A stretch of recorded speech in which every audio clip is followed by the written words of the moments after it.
먼저 간단한 인사 말씀 듣고 저희 본격적인 기자간담회 시작하도록 하겠습니다. 그러면 감독님부터 인사 말씀 부탁드리겠습니다. 네, 안녕하세요. 영화 숨을 연출한 윤재호 감독입니다.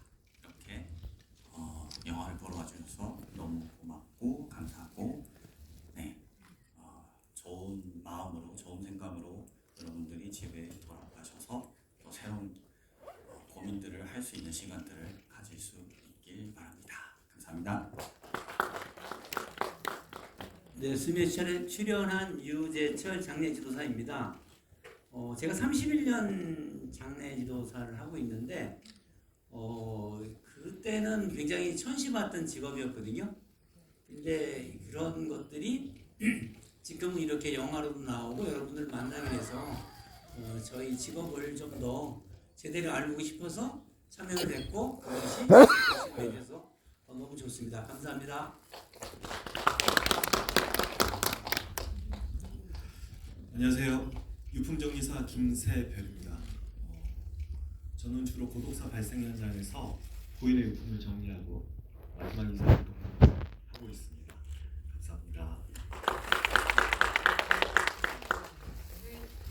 네, 기자님들 혹시 바로 질문 준비되시면 말씀 주시면 저희 진행 요원이 마이크를 배달하도록 하겠습니다. 혹시 바로 질문 준비되신 기자님들 계실까요?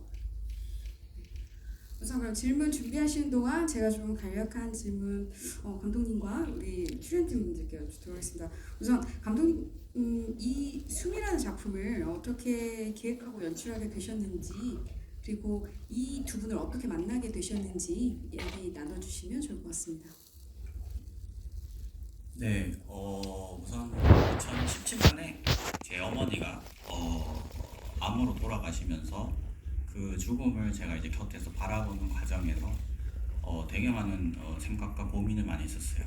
그래서 그런 사는 것이 무엇인가, 죽는 것이 무엇인가 그런 고민들을 많이 하다가 제작사 대표님을 만나서 고민거리를 얘기하는 과정에서 유재철 선생님을 만나게 됐고, 그리고 김세별 선생님을 만나서 함께 죽음에 대한 이야기를 다큐멘터리를 통해서 한번 이야기해보자라는 취지에서 이렇게 시작이 되었고요. 파지를 주는 할머니도 사실 그날 장례를 치르고 새벽에 그 파지를 줍는 한 어르신을 봤어요. 거리에서. 그때 기분이 되게 이상했다 해야 될까요?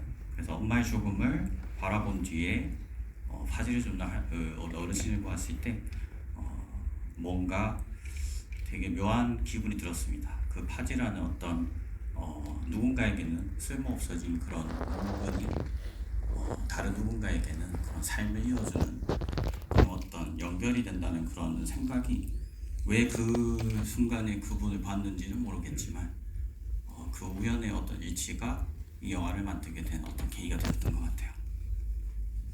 그럼 유재철 선생님께 제가 또 하나 여쭐게요. 사실 방송 출연도 많으셨고 책도 내셨고 되게 알려지신 분이신데, 갑자기 다큐멘터리 감독이 이런 영화를 찍는데 선생님을 영화에 담고 싶다고 제안을 하셨을 때 흔쾌히 같이 해보고 싶다 이러셨는지 아니면 어떠셨는지 궁금합니다. 처음에 이렇게 오셨을 때 우선 이제 감독님이 어떤 분인지를 저도 이제 나름대로 검색을 했어요. 근데 나름대로 굉장히 독특하게 어떤 세계가 있으시더라고요. 그러고 저는 이제 제가 다루는 게 늘상 죽음 관련된 것들이니까 그걸 통해서 저는 굉장히 성숙이 된 것 같아요. 제가 장례 지도사가 아니었으면 지금 이 정도의 성숙한 모습이 되었을까 이런 생각이 들었는데, 매일 이제 죽음을 다루면서 저가 어떻든 많이 성장이 됐던 것 같아요. 그것을 다른 분들도 이런 것들을 저의 경험을 통해서 이걸 펼칠 수 있는 어떤 게 있으면 좋을까 생각하고 있을 때 마침 이제 제안이 들어오셔서 흔쾌히 저도 참여하게 됐죠. 네. 그러면 김세별 유품정리사님 어떠셨는지 궁금합니다. 네. 저 같은 경우는요. 우리 사회 전반적인 고독사에 대한 문제를 널리 알릴 수 있는 계기가 될 것 같아서 이 영화에 참여를 하게 되었습니다.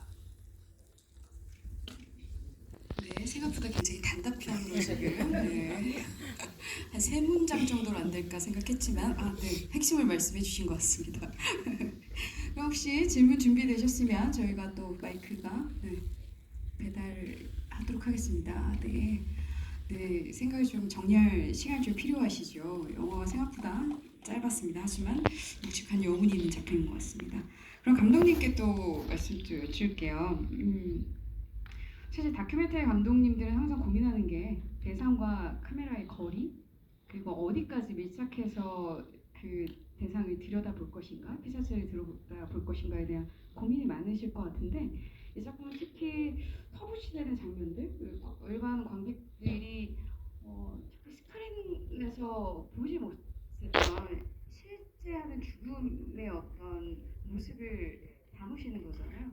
그런 과정 속에서 고민이 많으셨을 것 같은데 촬영하면서 그런 부분들 어떻게 상정하고 작품 임하셨는지 그 이야기 좀 들려주시면 좋을 것 같습니다.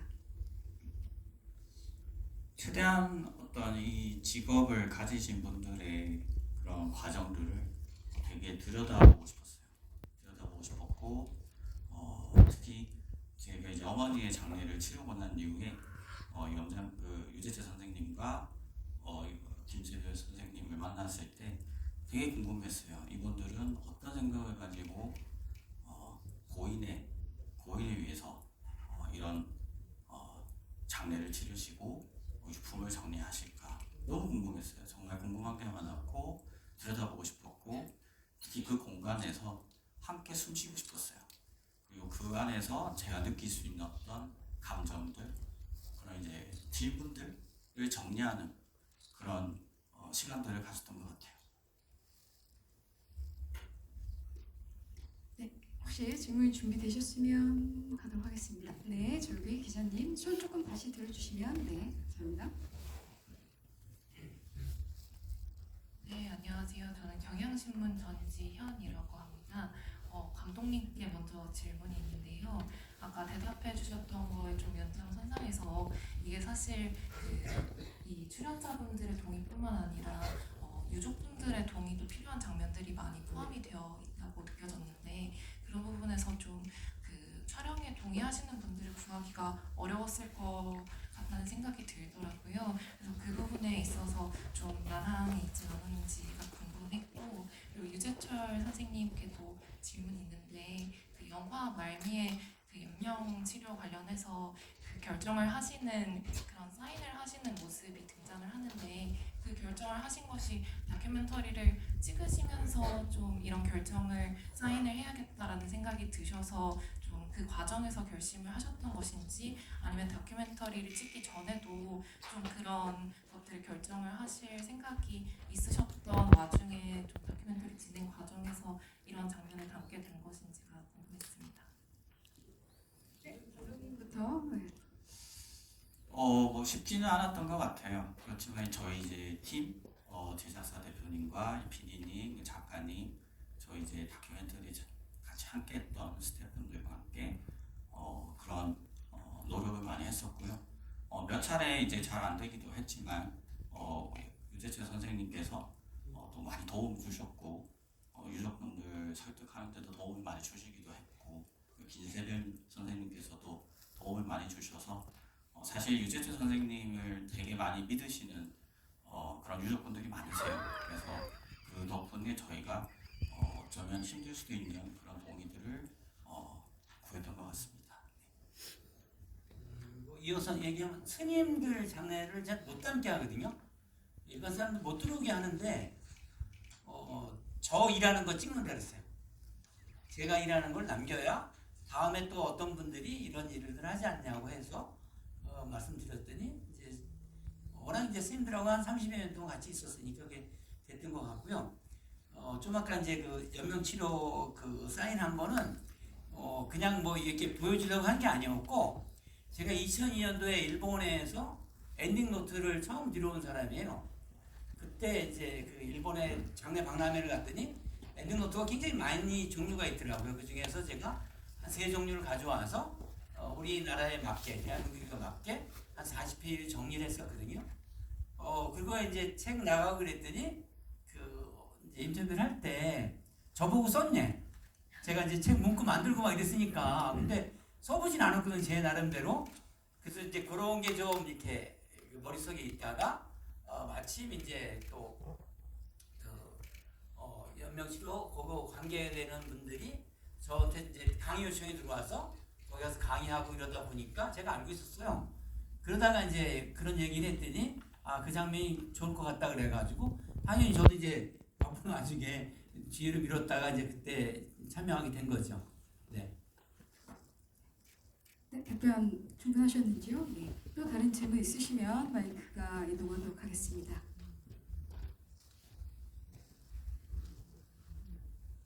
네, 그러면 제가 또 여쭐게요.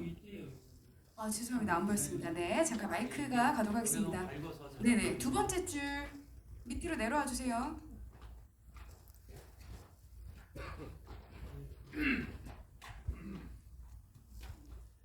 불교닷컴의 조동섭입니다. 그 영화 잘 봤습니다. 유재철 그 장례 지도사님께 여쭙고 싶은데요. 그 영화 촬영에 응하시게 된 게 그 장례 지도사라는 직업을 알리고 싶다고 하셨거든요.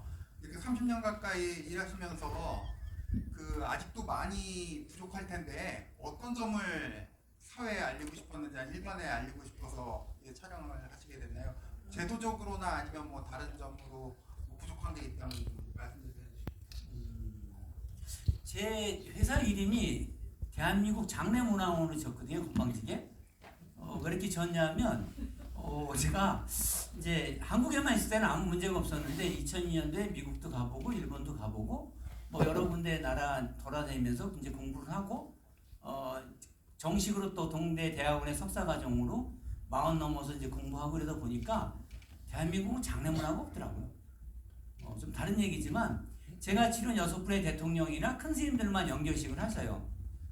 그런 분들만 위대한 삶을 산 게 아닐진데 일본이나 미국 가보니까 그 장례식이 있더라고요. 우리 대한민국은 영안실에서 장례식장으로만 바뀐 거예요, 이름만. 그리고 식이 없어요. 여러분들 가시면 그냥 상가집에 가서 사인 한번 하고 봉투 놓고 그냥 절하고 그리고 지인들 아는 사람들하고 같이 뭐 목운동하고 뭐 그냥 세상 돌아가는 얘기하다 오지 않나요? 그런데 미국이나 일본은 주인공이 돌아가신 분이에요. 그분이 어떻게 사셨고 뭐 아주 유명하신 분은 아니라도 그냥 일반적인 분들 다 그렇게 하시더라고요. 그래서 저도 그렇게 그런 문화를 좀 만들고 싶어요. 어떻게 보면 이제 죽음의 장례에 관련된 거는 저는 이제 꼭 강의할 때도 그렇게 써먹는데 하나는 시신의 처리에 대한 게 있고요. 대부분 상주에서나 장례식장에 다 하고 있죠. 근데 두 번째 하고 싶은 거는 고인의 관계 정리를 하는 것들이거든요. 그런 것들은 외국에서 하고 있단 말이죠. 그리고 우리나라 유명하신 분들은 하고 있는데 그것이 저희 이제 어머니 아버님이 이제 93이라 좀 편찮으신데 그걸 늘상 저는 이제 한 20여 년부터 그런 생각이 있었어요. 그러다가 11년 전에 장모님 먼저 돌아가셔서 그런 걸 한번 해보니까 그 왔던 지인들이 굉장히 좋아하시더라고요. 그래서 지금 또 이제 어머니가 편찮으신데 어머니 이제 사진들을 가지고 준비하고 있고 정리하고 이렇게 있거든요. 그걸 통해서 우리가 죽음을 극복할 수 있을 것 같아요. 막연하게 무섭고 두렵고 막 이런 것들인데 그것을 장례식에 저는 이제 우리 딸한테 제가 노래 잘 못해서 이장의 노래를 부르달라 그랬거든요. 뭐 그렇게 하고 신앙송은 뭘로 해달라 그러고 어떤 음악, 어떤 연주 뭐 이런 걸 얘기하다 보면 지금 이제 그게 떨어져 있던 것들이 아니고 그것을 통해서 내가 오늘 남아있는 삶들 순간순간마다 또 소중하게 생각되어지고 그럴 것 같아요. 저만의 생각일지 모르겠어서 이걸 펼치고 싶어서 이렇게 참여하고 어디 인터뷰하자 그러면 열심히 하고 있습니다. 감사합니다. 네, 감사합니다. 답변 되셨는지요? 네, 네. 안쪽 먼저 하시고요. 그 다음 기자님, 네, 마이크 이동하도록 하겠습니다. 영화 외적으로도 많은 걸 생각하게 돼서 감독님하고 두 분 선생님께 감사드리고요. 지금 유재철 선생님이 장례문화 말씀하셨는데 이제 개인적으로 이제 서양의 그 장례식 보면은 관 속에 들어간 입관이라고 해야 되나? 입관 후에도 이제 시계 왔을 때 관을 열어놓고 물론 화장해서 이렇게 오시는데 이제 방문 조문인들이 돌아가면서 마지막 이제 얼굴 보고 이별하고 꽃도 넣고 그런 걸 보면은 우리나라 동아시아 이쪽은 불합리한다기보다 꼭 이래야 되나 뭐 북한의 뭐 위원장이나 주석 그 죽었을 때는 이제 인민들한테 보여주는 그런 거나 이제 볼 수 있겠고 그래서 동아시아나 우리나라가 어떻게 그 바뀔 수가 있겠어요. 전통인데. 근데 이런 식으로 아까 선생님도 말씀하셨듯이 입관 전에 가족만 이제 얼굴을 보고 그 뒤로는 그냥 꽁꽁 이렇게 가리고 묶어서 관 속으로 들어가고 그리고 와가지고는 향 뒤에 병풍 뒤에 뭐 절하고 조이금 내고 이런 식의 문화가 계속 이어지긴 하겠지만 어떤 분들에게서 이제 그 얼굴을 보게 하고 이별의 시간을 조문객들하고 나눌 수 있는 그런 노출의 것이 이제 개별적으로 시도가 되면은 부분적으로 확산이 될 수도 있을 것 같은데 그러할 어떤 필요성에 대해서는 어떻게 생각하시는지 궁금합니다. 그 문화가 어떻게 바뀌었는지는 다른 건 잘 모르겠고요. 제가 31년 전에 장의사를 처음 시작했을 때 대한민국 화장률이 15%에서 20%가 안 됐어요. 전국에. 근데 이게 2000년을 넘었으면서 2010년쯤 되면 전국 화장률이 80%가 넘고 현재는 한 90%가 넘을 거예요. 예전에는 제가 장의사 처음에 시작했을 때 장례를 치르면 화장장을 보낸다 그러면 2번 죽인다 그래서 뭐라 그랬거든요. 당연히 대부분 다 매장을 하셨단 말이죠. 근데 불과 20몇 년 만에 이렇게 바뀌었거든요. 지금 얘기하는 것도 그냥 뭐 3일 동안이나 4일 동안 오는 장례식을 안 하자는 게 아니고 그건 그거대로 하고 떠나기 전날 밤 미국에 이제 그 비용이나 일본의 통일과 같이 어떤 식을 하고 아침에 떠나는 날 연결식을 하고 미국에는 또 안장식까지 있잖아요. 그런 문화가 한두 번 이렇게 하다 보면 사람들이 금방 따라할 것 같아요. 근데 그것을 이제 대부분 창조예산에 대해서 준비 안 하고 장례식장도 그런데 만약에 이제 그렇게 해서 한번 붐이 불기 시작하면 미리 이건 준비하고 있는 사람들이 이제 치고 나갈 수가 있겠죠. 뭐 정답은 없겠지만 이 정도로 하겠습니다. 네. 네, 갑자기 K 장례라는 생각이 또 들기도 하는데요. 네, 다음 질문 부탁드리겠습니다. 네, 안녕하세요. 저는 불교신문 진달래 기자라고 합니다. 세 분께 하나씩 질문 드리겠습니다. 우선 감독님께는 이 영화를 만들면서 뭐 감정들, 질문들을 가지셨다고 하셨는데요. 이 영화 만들면서 던진 질문은 무엇이고 그에 대한 답은 뭐라고 찾으셨는지 궁금하고요. 그리고 유재철 선생님께는 죽음이 선생님을 성숙하게 했다고 하셨는데 죽음의 어떤 측면이 어떻게 성숙하게 했는지 구체적으로 여쭤보고 싶고요. 그리고 김세별 선생님께는 그 유품 정리하시는 일이 선생님 본인의 삶과 주변에 어떤 영향을 미쳤는지가 궁금합니다. 뭐 일단 감정이나 질문들은 어렵진 않았던 것 같아요. 어떤 떠난 분에게서 느껴질 수 있는 어떤 무게감. 떠난 분은 가볍게 떠났을 수도 있지만 우리가 영어는 가볍다고 얘기를 많이 하는 것 같은데 사실 남은 자에게는 굉장히 무거운 짐이 있기도 하고 그런 것들을 이제 그런 공간에서 선생님들이 그런 고인들을 모시는 장소에서 제가 갔을 때 던질 수 있었던 그런 무거운 질문들, 무게감, 남은 자들이 가질 수 있는 어떤 마음의 무게 그런 것들을 어떻게 극복할 수 있을까? 그런 질문들을 많이 던졌던 것 같아요.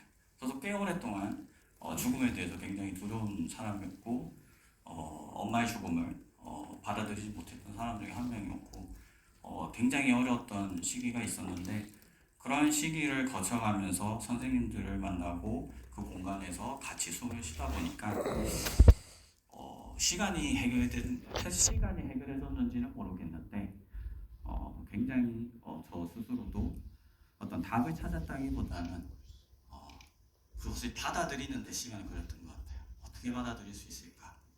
그런 것들을 이제 선생님을 만나면서 저 스스로도 마음의 정리를 하나씩 할 수 있었던 것 같아요. 질문 그거 답하기 전에 좀 감독님한테 좀 아쉬운 소리 하면, 저는 영화를 이렇게 출연하면 뭐가 좀 있을 줄 알았어요. 뭐가 좀 있고 요대로 이렇게 촬영한다면 뭐 있을 줄 알았는데 아무것도 없어요. 그 여북하면 영화 보셨겠지만 저희 밥 먹는 데 와서 그냥 찍으셔. 그리고 그 내용이 좋다고 그대로 나갔어. 그죠? 3분인가 4분 나갔잖아요. 좀 그러신 분이야. 네. 그리고 죽음에 대해서 아까 이제 기자님 얘기하신 게 어떻게 죽게 됐냐 그러면, 저는 어렸을 때 참 제 마음대로 살았어요. 그냥 동네 골목대장도 하고 뭐 이것저것 뭐 제 하고 싶은 대로 살았어요. 그러다가 이제 어쩌다가 이제 1994년도에 장애사를 들어왔는데, 저는 안 죽을 줄 알았어요. 직업에 전쟁이 나도 저는 다른 사람 다 죽고 저만 살아 있을 줄 알았어. 그런데 2015년 5월 11일 날, 이제 며칠 안 남았죠? 그날이 제 두 번째 생일이거든요. 그날 청도문사 다비하고 올라오다가 상주고속도로에서 차가 전복이 됐어요. 고라니가 튀어나오는 바람에. 그렇게 죽다 살아나가지고 3주 동안 처음으로 제가 입원해 있었거든요. 그리고 나도 죽을 수 있구나 이런 생각이 들더라고요. 그리고 그때 만약에 제가 핸드폰을 꺼내려고 차에 조금만 더 들어갔으면, 차 손 집어넣다가 뒤에서 차가 들이받은 바람에 여기서 피가 터져갖고 이제 못 들어왔거든요. 근데 만약에 제가 핸드폰 꺼내려고 목만 집어넣었으면 그냥 걸려 죽잖아요. 그거를 이제 3주 동안 입원해 있으면, 제가 입원을 하루 이틀 해본 것도 처음인데 3주 동안 있으면서 그 생각을 하고 이러다 보니 그렇게 살아나니까 다시 보이더라고요.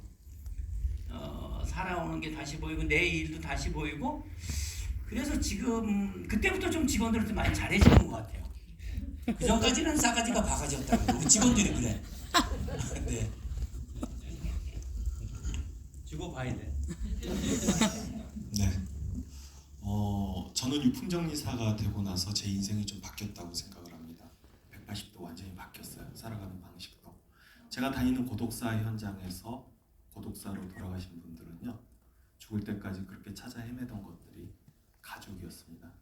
지난날 가족에게 내가 폐를 끼치고 돌이킬 수 없는 후회를 하면서 가족을 그리워하면서 홀로 외로이 쓸쓸히 돌아가시는 분들이에요. 그분들은 하루하루요, 희망이 없으니까 술, 담배로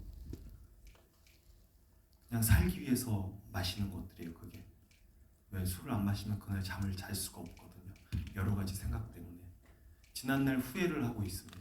그래서 그런 것들을 보면서 어느 순간에 나도 우리 아버지가 그랬던 것처럼 집에 와서 술 마시고 남편으로서 돈 벌어오는 가장으로서 권위를 세우고 그러다가 결국에는 처자식에게 외면당하고 혼자 이렇게 외롭게 늙어가는 건 아닐까라는 생각이 들더라고요. 그래서 저는 장례 지도사 시절 때는 느끼지 못했던 것들을 유품정리사가 되고 나서 그걸 느끼고 술, 담배를 완전히 끊어버렸어요. 그렇게 하면은요, 주변에 불필요한 인간관계가 좀 많이 정리가 됩니다. 그래서 가족과 더 많은 시간을 보낼 수가 있어요. 돈만 벌어다 준다고 지금은 부모가 아닙니다. 제가 일하는 현장에서는요, 그냥 생물학적으로만 아버지였다면서 마지막 정리를 거부하는 가족들이 굉장히 많습니다. 그냥 한두 분들이 아니에요. 그냥 고독사도 아니고요, 동거가족 고독사가 일어나는 상황이에요. 4식구가 5식구가 한 집에 살고 있지만 방에서 나오시지 않는 어머니, 아버지 이런 분들이 돌아가시고 나서 한 달, 2달 뒤에 발견이 되는 일들이 발생이 되고 있어요. 지금은 돈만 벌어다 주고 아이들을 키운다고 해서 부모가 아닙니다. 가족이랑 추억이 공유가 되지 않으면 그냥 돈 벌어오는 기계일 뿐이라고 생각을 해요. 그래서 저는 가족들과 더 많은 시간을 보내고, 우리 아이들이 그 추억을 공유할 수 있는 시간은요 굉장히 짧습니다. 벌써 고등학생만 되더라도요 이제 어디 같이 안 다녀요. 절대로 안 다닙니다. 대화도 안 하려고 해요. 그래서 그 전에 많은 추억도 쌓고 부모란 이런 것이다. 아버지가 그냥 예전처럼 이렇게 집에 분위기 잡고 그냥 어른으로서 자리 잡고 있는 게 아니고 좀 부드럽게 이렇게 사랑도 줄 줄 알고 이런 사람이 돼야 된다고 생각을 해서 저는 제 인생이 완전히 바뀌어 버렸어요. 그래서 저는 아까 그 질문의 답이 이 정도는 될까요? 감사합니다. 네, 감사합니다. 네, 또 질문 있으시면 마이크 가도록 하겠습니다. 네.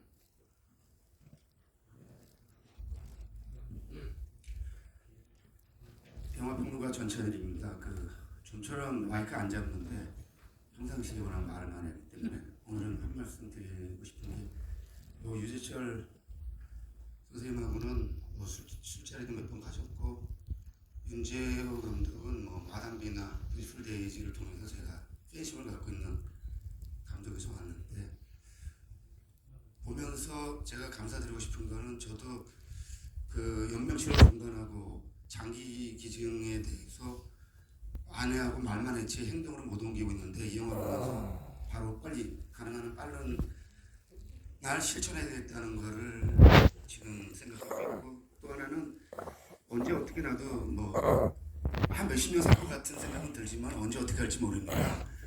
내가 죽으면은 가장 아내나 와이프, 애들이 고민할 책 문제를 좀 해결해야 되겠다. 많지는 않습니다. 나는 그런 생각을 지금 하고 있습니다.